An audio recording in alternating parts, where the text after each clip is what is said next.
There was an attack by the Ukrainian side against targets in Russia overnight that are providing some of the most stark video that we've seen really of this entire conflict. And as you can see on the screen here, this is from a high-rise, it's either an apartment building or a business office in the city of Kazan, which you may, if that sounds familiar to you, that's the city where the BRICS meeting was held, where Xi Jinping was present, and all of these diplomatic and economic deals were signed, where the Russian and the Chinese side are trying to establish an economic order in competition to the West. And I think that there's probably, it's not just an accident that city was chosen. I think it was probably sort of another stick in the eye of Russia. But this is what we're seeing here is really kind of an escalation of the war internally. If you can imagine that at nearing the 3-year point, when we've been talking about that by all independent and graphic accounts, all math, this war is in its end state. And we've actually had Doug McGregor on the channel several times claim that oftentimes in the end game of a conflict toward the end, that you actually have more casualties and the violence actually spreads as people become inured to the violence. They start lashing out, and you can certainly imagine that if Ukraine believes it's about to lose, that it may be saying, well, there's no point in holding anything back here. I'm going to cause as much damage as I can. And I actually think that is a good bit of what's behind this, because Ukraine is saying, hey, they see the writing on the wall. They see Trump coming in, they hear the things that he's saying, and they say, okay, well, once these negotiated settlements are coming in, we can't do anything else to Russia. I'm going to, almost as if from the grave, going to, launch out some daggers against my adversary and cause these damages here. And that's a human issue. And I certainly understand the intent and the proclivity, but the Ukraine side also has to understand that is not necessarily going to help anything. In fact, it could make the end result even worse.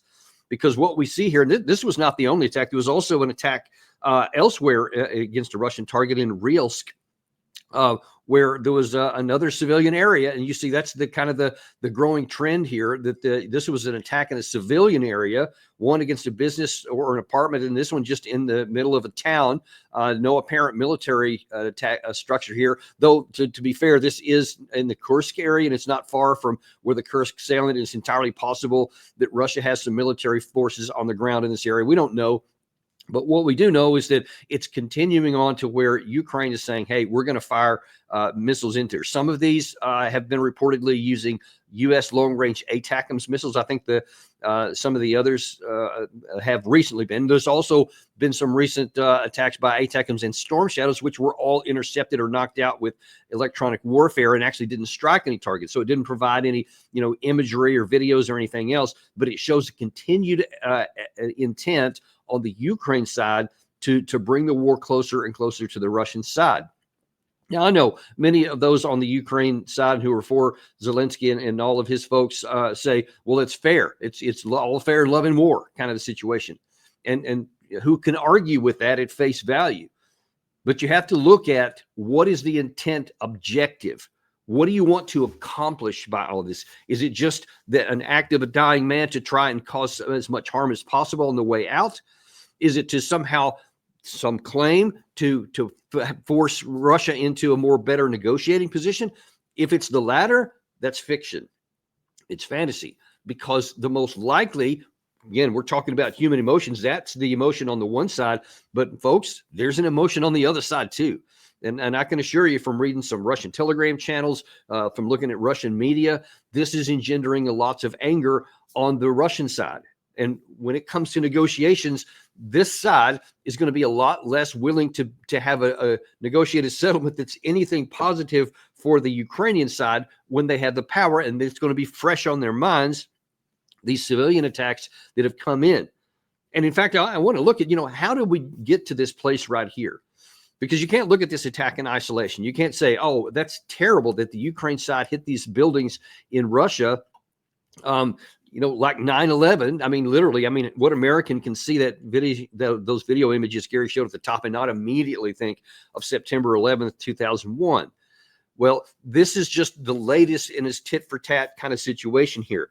And in fact, we won't go all the way back, but we'll go back a little ways here. On the 11th of December, 2024, ATACMS were used by the Ukraine side at a Russian airfield. In response, and Putin had already been warning that he would be willing to, that if the ATACMS long range or any of the long range weapons were used against his side, he regarded that as the direct participation of the West, and that he would definitely retaliate. And so now then we have, from the 11th of December, on the 20th of December, yesterday, the Russians launched an attack into Kiev.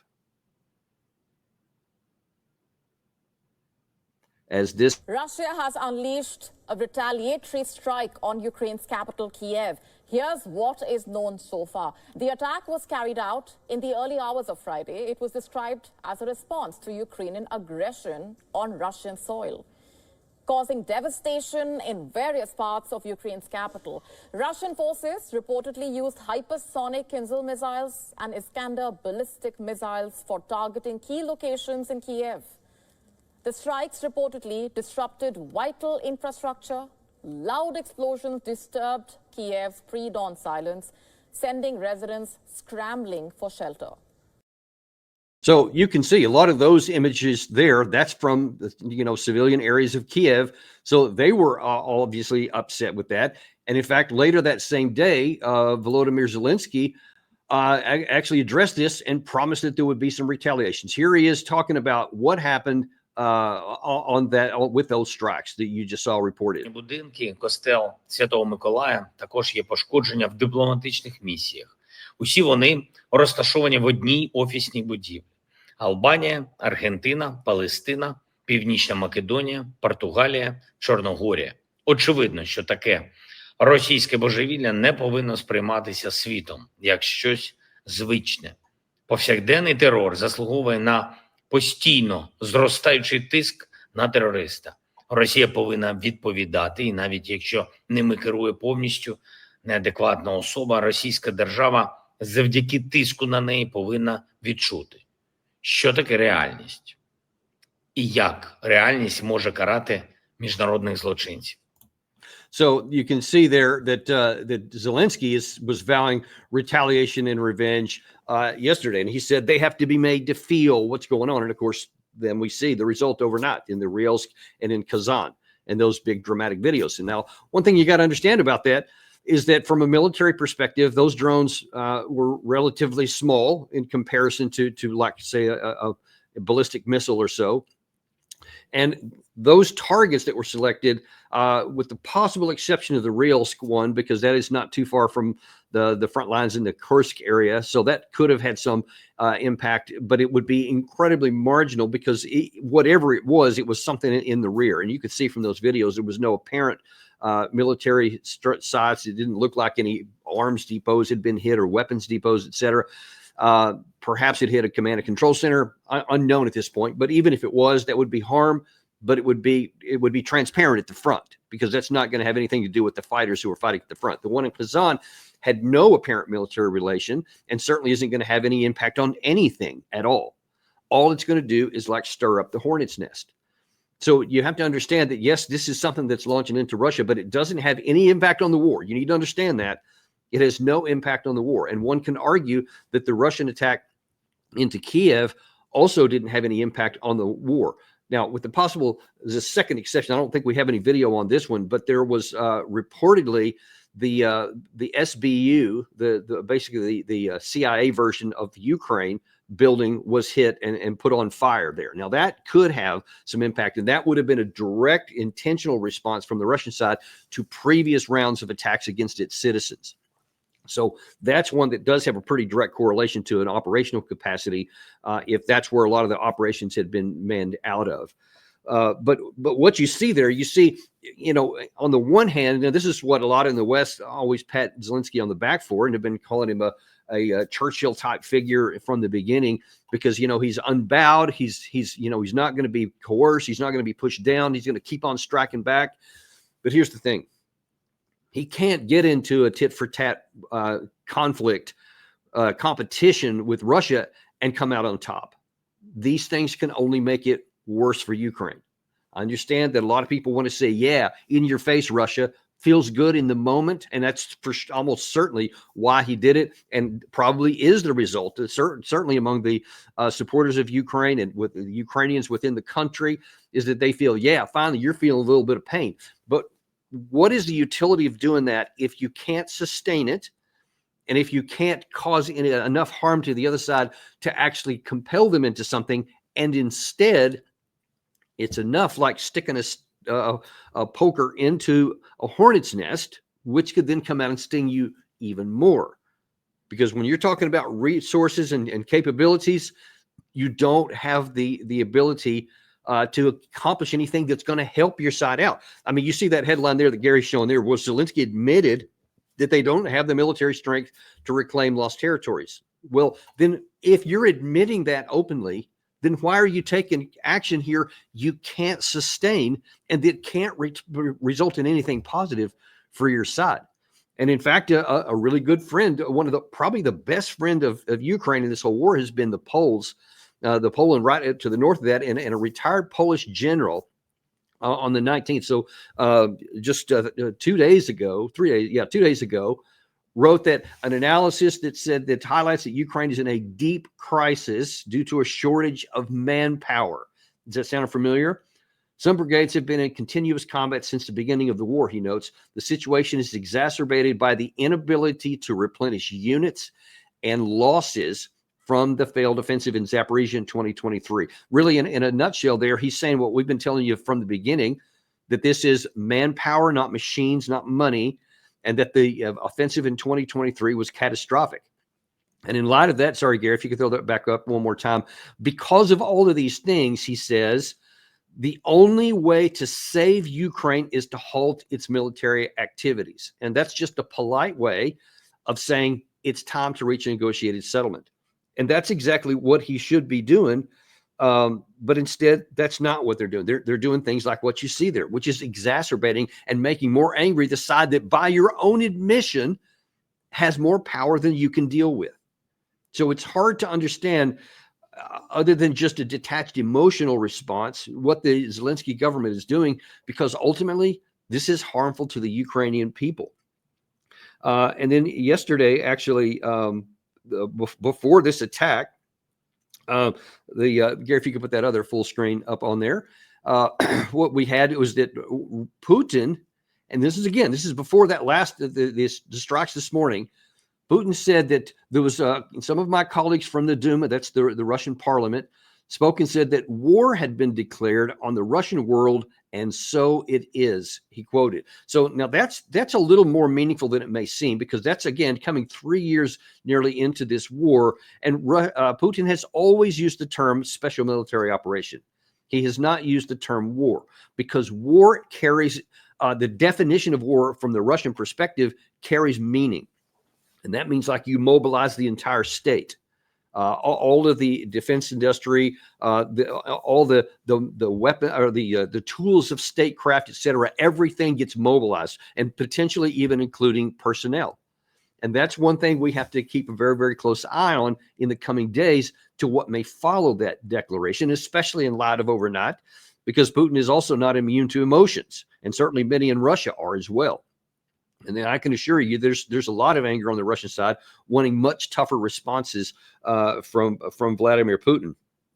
But you see further, if he chooses, Putin does, to actually mobilize more of industry, which is hard to imagine because they are already cranking out. I think the last figure I saw was 6 to 8% of GDP, which by comparison we have 3% of GDP, which is the most of most anyone in NATO, who were usually at 2 or below 2.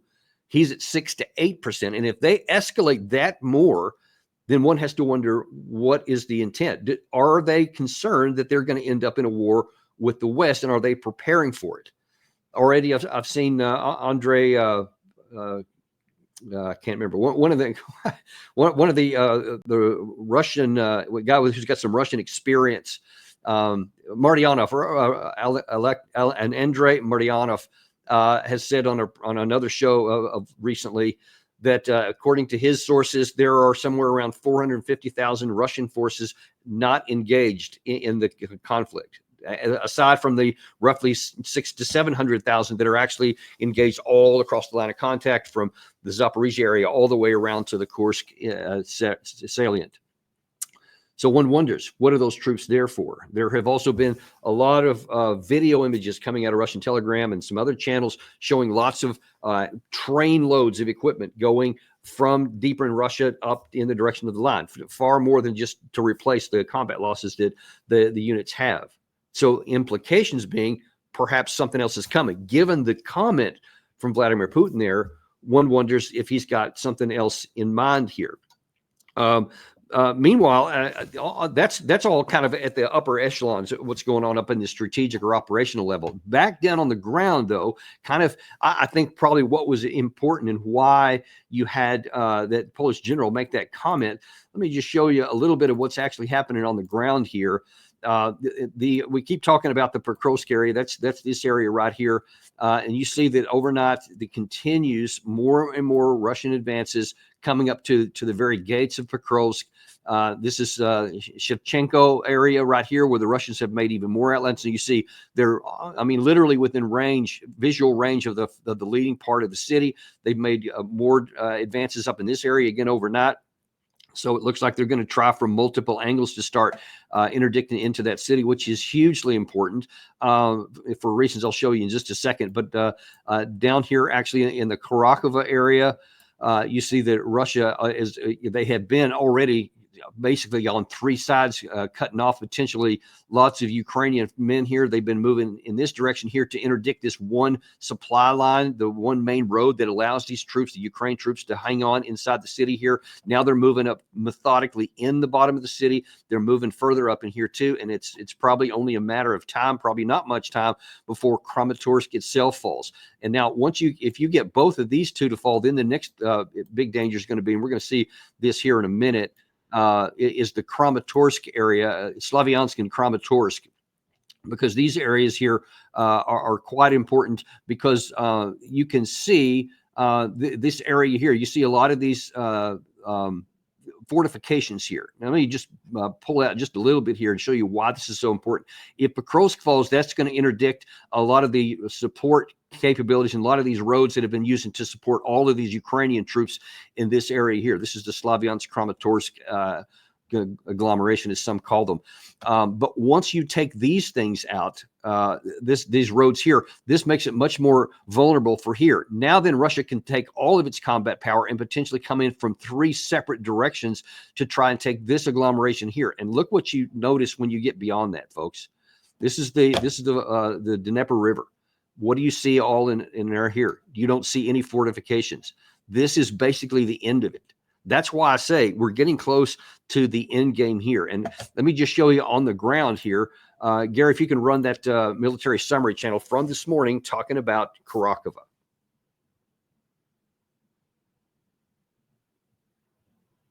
Danny, you mean the small summary video where it pops up the thing? No, Okay. the one from military summary on the battle. Got it. The most important updates are coming from the area between the city, the village of Dachinska, and the village of Konstantinopol. If you remember, several days ago we were talking about this territory, and I have added this special polygon between Ulakla and Konstantinopol, and I told you, and we discussed this, that this is the most important and the most valuable area in the entire Kurakhova direction. And we came to the conclusion that if the Russians are able to establish complete control over this territory with FPV drones, this will lead to complete collapse and total defeat of the Ukrainians in the Kurakhova direction, because the Ukrainians will not be able to do any rotation, to bring additional forces, or to evacuate wounded. And starting on the 21st of December, we start receiving a lot of updates exactly from this area. And of course, every time I show you a clip from anything about the description on the battlefield, whether it's something I show you on a map or something that's discussed here, you see over and over and over, it's just continues to constrict, and shrink for the Ukraine side, that they don't have enough troops coming. You remember in that Shevchenko and some of the other ones that I showed you on the map a second ago, just south of Pokrovsk area, I guess a week or so ago, when Russia took the jumping off points to that, many of those villages were taken without a shot being fired because Ukraine doesn't have enough troops, We showed you Julian Rupka about, I guess, last month, where he was talking about some of the Russian advances, and they had overtaken some even of the good fortifications that the Ukraine side has built because they didn't have enough manpower to hold it. Now, curiously enough, there's a number of reports out that in the Sumy area and Chernihiv area, not far from the Kursk area, there is a lot of intelligence reports that are showing, that have been publicized, that the Ukraine side is massing a number of men, and it looks like there's going to be some kind of Christmas surprise where they're going to try to find another soft spot in the Russian lines and on the border and try to make another incursion. Now, I don't know if this is true or not. We don't until the troops are actually employed. You can't say for sure where they are, because they could also be used to try and reinforce the Kursk area, because that continues to shrink almost every day as well. We don't know, but there have been lots of reports on Ukrainian Telegram channels that they have been preparing a Christmas surprise to try to, what they claim anyway, is to give President Trump more negotiating leverage when he comes into with Putin, with this mentality that, hey, if we get more of this territory in Russia, then we can negotiate it away and say, hey, we'll give you something over here, which they're going to do anyway, and then we'll give you back here. But listen, Putin has made clear on this, and you don't even have to have heard what he said to understand that that would be just lunacy and insanity on Putin's part to negotiate away this stuff when he can just methodically, like a boa constrictor, take it down. I continue to be surprised at how slow this operation goes. It started in August this past summer, and it continues on to this day. And if the Ukraine side does another one here, they're going to have an extreme number of casualties. There is no chance that this could do anything. It will not give any leverage. I mean, just imagine, why would Putin give away leverage for negotiation, something that he's going to take here anyway, and that he can take here anyway without giving anything for it? So he has shown conclusively throughout all this period of this nearly 3 years of war, he has never shown that he's willing to negotiate away any territory at all that has the name Russia on it, or that he puts the name Russia on. They're just not willing to give on that. And domestically, politically, even within the Politburo of the Kremlin, I don't know that it may be a stretch to say he couldn't survive it, but it would put him in a very, very tenuous position, because that would be viewed from the Russian side as being an act of weakness on Russia's part. And Putin, being the former KGB officer he is, understands how all those internal dynamics work. And I see zero chance, not even a little, zero chance that he would ever negotiate away with that. So if the Ukraine side does that, all they're doing is sacrificing more people, and probably, just like with these drone attacks here, are going to make their negotiating position worse. Now, that's the objective reality of the explanation of the battlefield in the two sides that we've shown you here today, that we've talked about for a long time. And yet, on the 18th of this month, so just 3 days ago, Zelensky made this statement public. We cannot give up our territories. The Ukrainian constitution forbids us to do so, but we do not have the strength to recover them. We can only count on diplomatic pressure from the international community to force Putin to sit down at the negotiating table. Look, again, if we were talking in 2023, maybe the end of 2023, so a full year ago, there would have been like a 4% chance of turning that into something. Because maybe by that time, Russia still hadn't taken quite a bit of the territory that it would later take, that it has taken now. Maybe then you could say, well, it's theoretically possible. Maybe if you're willing to give this an end of war, maybe more than 4%, maybe it's the 40, 30%. There was probably a decent chance that a negotiation from that time could work, but only if you're willing to recognize what's happened on the ground, recognize, as you just said in that clip, that you recognize you don't have the capacity and the military power to take things back, and you can only get whatever you can through negotiations. Basically, he just provided the foundation for why I've been arguing, certainly from a year ago, even into 2022, even at the beginning of the war. The only rational path is to seek a negotiated settlement. Had he done that at that time, how much of Ukraine would have been saved? How many hundreds, plural, of thousands of Ukrainian men would be alive today? How many hundreds of thousands more would be whole in body that aren't and will be suffering for the rest of their lives? Just imagine the reality of that. I have argued from the outset that there was never a chance. And so the only thing that made sense was a negotiated settlement on the best terms available. Now then we're at the end game, and even out of his own mouth, Zelensky acknowledges what should have been evident from the beginning. But even in this 11th hour, he still tries to caveat it with something, because I don't want to just have a bad deal. I don't want to just have a negotiated settlement that ends the war on terms that are bad for me. So he has this fantasy that with enough pressure from the West, then we can force Russia. But here's the thing. You don't have to wait for Trump to get in. You've had 3 years to prove that that doesn't work. The West has done everything in its power, folks. Everything in its power. It's still doing stuff. It's still escalating with these, allowing the long-range weapons to be used. I'm probably still giving intelligence support, targeting support, definitely continuing to do training, still giving these big packages of support, etc. None of it is stopping the front line. None of it is changing the actions on the front line. You see, they're still methodically moving forward. And if Putin ever decides to engage this apparently huge force that's not in contact already, but is in the region, I mean, as a means of comparison, if Martyanov is correct, and there is, 400,000+ Russian formations that are in various parts around the near the border with Ukraine, the initial invasion force in February of 2022 was about 40% of that number, maybe even less than that, really, in terms of what actually went in. Probably 150, 140,000 actually crossed the border in there. Now that you talk about something that's potentially 300,000 bigger than that on top of everything that's here.